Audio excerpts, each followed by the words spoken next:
it was fun while it lasted, I guess. So you got the Spurs building their dynasty, their next dynasty. You got the 76ers probably going to fuck up another top 4 pick because that's what they do. You got the Charlotte Hornets probably going to fuck up another top 4 pick because that's what they do. And Dallas Mavericks, I feel like they deserve a break. I mean, their owner slash GM doesn't, so it's kind of tricky. Their fans do. That's a little tricky. It's like, do you reward the fan base who just had something awful done to them, or do you punish the franchise itself? Well, they're not being punished. Top 4 pick. I mean, that's good. Well, not good for the Bulls. Wizards get hosed again. Since the NBA changed its lottery system in 2019, the team with the league's worst record has never won the lottery and picked first overall. It's 6. 6 of them. It's not that many. Game 4 coming up immediately after the lottery concludes here in Chicago. One more look at the man of the moment, that is Cooper Flagg, who along with which team will get the number 1 table. We were on a wild ride. Brandon Morey, you guys are at the top 4 as we await joining the Philadelphia 76ers, the San Antonio Spurs, and the Dallas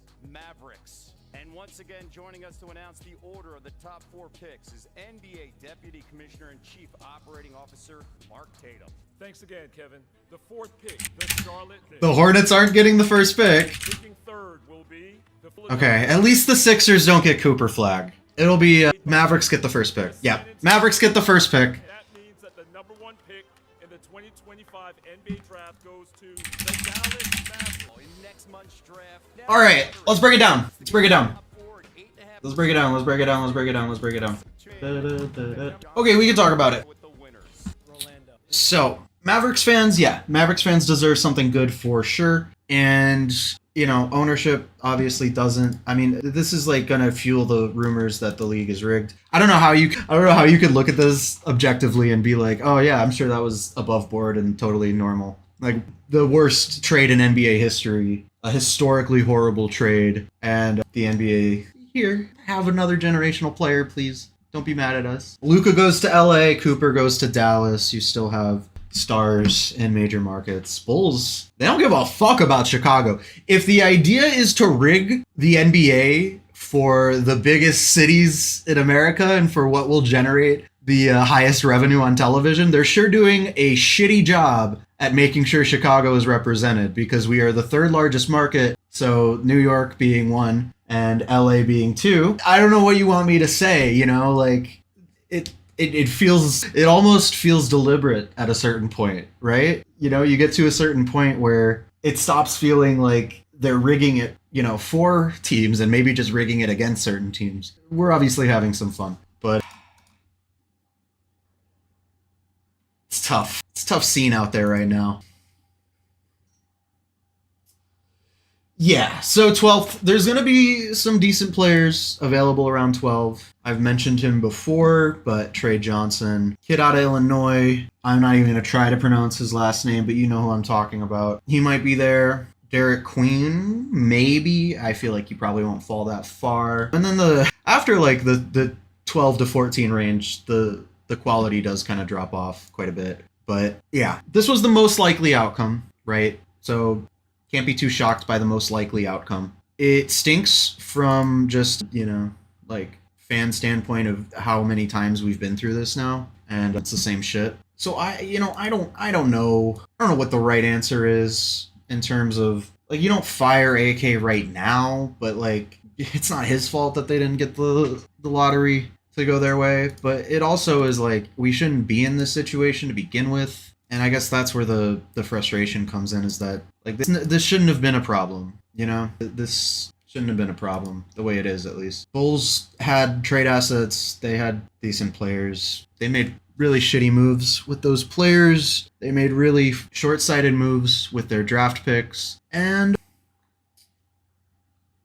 I thought we had God on our side, man. What happened to Chicago Pope? What happened, broski? Too soon on the job to start pulling those strings for your benefits? It's too early on the job to start pulling the strings, I guess. I mean, if we prayed for this and we've hoped for this for years and we got a Chicago Pope and it didn't happen, I guess the only logical response or reaction would be to reject religion. God is dead. Fuck, man. Well, someone said we're 12th, watch AK derp around and pick a role player at 12th. I mean, yeah, that's probably what we're looking at here, best case scenario. I mean, the modest thing ended up being a pleasant surprise, right? He fell to us and he ended up being quite a good rookie, and who knows? But yeah, I mean, I think best case scenario with the 12th pick is that you get like that kind of thing. You get like a cool surprise, pleasant surprise. But the most likely outcome is definitely going to be a role player. I mean, it better be, right? Like, you better at least get a role player at the 12th spot. And I don't know, maybe the idea is to trade down or back. The class this year is relatively weaker, I guess, is what people are saying. Next year is going to have at least more top heavy. It's going to have more players at the top that are considered top tier talents. So I don't know, maybe the idea is you forego the 12th pick this year, which was the entire thing that they did, trading Levine and getting that pick back. But maybe you trade back, you forego your first this year, trade back in the first round, try to get a first next year from a team that might be in the mix, and hope for the best. I would be thinking along those lines, because you want to have your own pick next year for sure, because the Bulls, I mean, I don't know. I keep saying it, I don't know. The Bulls want to have their own pick next year. Ideally, they will be closer to either the playoffs or the tank to get a good pick. This middle ground thing isn't really working, but I guess, yeah, I don't know where the hell I was going with that. Yeah, I mean, you just gotta hope for the best if you do. Like, if it were up to me, I was doing like an 2K trade. If we were playing this like 2K, I would definitely be wheeling and dealing a little bit, because you're looking forward to the draft class next year that has guys like Cam Boozer. And I mean, it would be cool. It would be a cool story to bring Carlos Boozer's son back to Chicago. I think that would be really cool. And I guess if the NBA was going to rig anything for us, it'd probably be something like that. Keep going back to this rigging thing.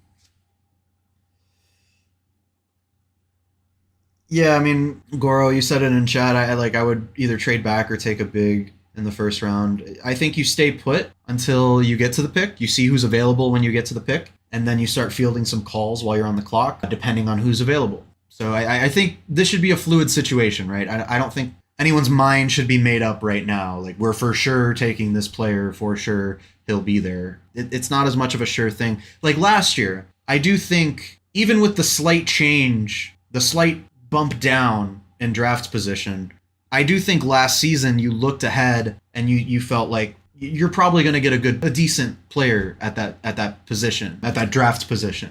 So maybe you don't trade back, maybe you don't trade that pick, you stay put, get a decent player who turns into a pretty good player in Modest. This year, I do think that there's a higher chance that you get to that 12th pick and you feel like nobody on the board really doing it for me, or at least with regards to the other kind of options, and maybe you've had some talks before leading up to the draft, what some of those other options might be. And who knows, maybe teams don't even want to fucking trade with the Bulls. That also is a very likely and realistic possibility. But I'm just, I guess, just thinking, strategically where my mind is at.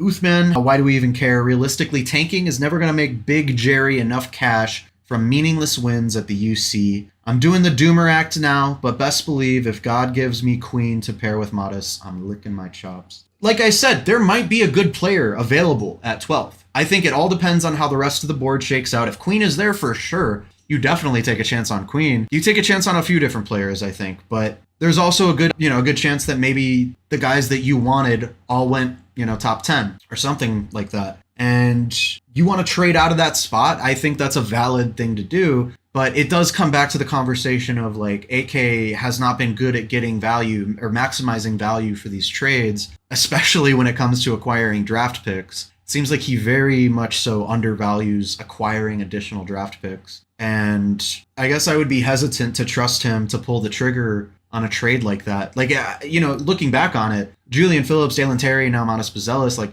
Ayo Dosunmu before them. Like, AK's had an okay track record. I know Patrick Williams, but AK's had an okay track record drafting in Chicago so far. It's not great. It's not, I wouldn't even say good, but it hasn't really been horrible either. So I think I hate to leave it like this, because we got to go watch this playoff game. But I mean, it seems like we're just in the same old boat we've always been in. Like, apathy, we'll wait and see. It just doesn't seem like the good luck is going to go our way anytime soon. There's not going to be a superstar that demands a trade, and, Chicago is one of their top options. As much as I want to joke about Giannis coming to Chicago and manifest, right? Put it out into the universe and try to manifest that to happen. Why the fuck would he? Why the fuck would he look at the front office in Chicago? Why would he look at Jerry Reinsdorf and he would say to himself, yeah, that's a better situation. Yeah, I was competing for championships in Milwaukee, and then things kind of fell apart. We couldn't get out of the first round. So as the next chapter in my career, I'm not even going to make the playoffs at all. That'll show him, Giannis. That'll really show him. Come to Chicago. Nah, man, I don't want to leave things so bleak, but luck is really the only thing that we can look forward to. And yeah, you know, someone said Jerry Reinsdorf sees Giannis and sees shirt sales. Yeah, I mean, maybe you sell the entire farm. You trade Modest, you trade Kobe, you trade Giddey, you trade everybody, and you get Giannis, and he has nobody around him, and he just leaves as soon as he's able to as a free agent. Right, you make the play in. Giannis would make the play in on the Bulls, but not the playoffs. So yeah, since he can't get out of the first round, let's just do the play in tournament. That'll be safe. Yeah. So the way I look at it, the best path forward for the Bulls to get back to any kind of relevancy would be to get extremely dumb fucking lucky next year in the draft lottery. And that's just how it's going to keep going as long as they're run this way. Is we're just going to have to keep hoping that by some miracle stroke of luck, this team falls ass backwards into an undeniable player. And I think Modest is, you know, I don't know if I would call like a future MVP, but definitely an undeniable talent. And the Cooper Flaggs of the world, the Cam Boozers of the world, you know, you have that same reaction of like, you don't pass on this guy, you don't trade that pick if by some stroke of just dumb fucking luck the Bulls were to get something like that, or a player demands a trade and they say Chicago is one of my top destinations, one of my top destinations, and the team that they are on is willing to negotiate with you. It's things like that where it's like, it's undeniable. You fall ass backwards into it. You can't reject it. You can't say no. You can't fuck it up. I guess let's knock on some wood. Maybe you can. But I think for AK, you know, I don't know how much final say he has over the roster, over the personnel moves. And I hesitate to put it all on his shoulders, right? Because you definitely have ownership meddling in the process all the time. And, you know, that's just how the Bulls have been run forever. And yeah, I don't know, like if AK were operating purely from a basketball strategy perspective, you know, how that would differ from the like timidness, the fear of entering the luxury tax, the fear of trying something different. And Uthman makes a good point in the chat. Tanking was not rewarded this draft. It really hasn't been rewarded too much in the last few years. So that's definitely something to keep in mind, is like, you don't want to be the worst team in the NBA necessarily. You want to show something. And that goes back to having those young players on the roster to begin with. So yeah, I mean, I don't have a clear picture ahead of what they really could do differently. I think status quo is, you know, the most likely of, they re-sign Giddey, they kind of run it back with mostly the same guys. They keep Vooch. Let Vooch walk in free agency next year, do some kind of sign and trade. Hope for the best in the draft lottery next season. That's really all we got. It's really all we got. So I don't know how much of this comes back to like the ownership being cheap and not wanting to invest in a team, not feeling confident enough, competent enough, not being willing enough to go out and spend some money on a trade for a superstar or trading for draft picks. And yeah, I guess it's just the Bulls, man. It's just the fucking Bulls. This is it. This is the Bulls. Like, this is the same shit. I don't know. There's nothing to really say. There's nothing new to say. I have no new perspective on this. I have no new stance on this team. Same team they've always been. Same franchise they've always been. Same shit it's always been. Just a different draft position. It's 12th instead of 7th. It's like 11 last year, 12 this year instead of 7. 3 years in a row or whatever the fuck.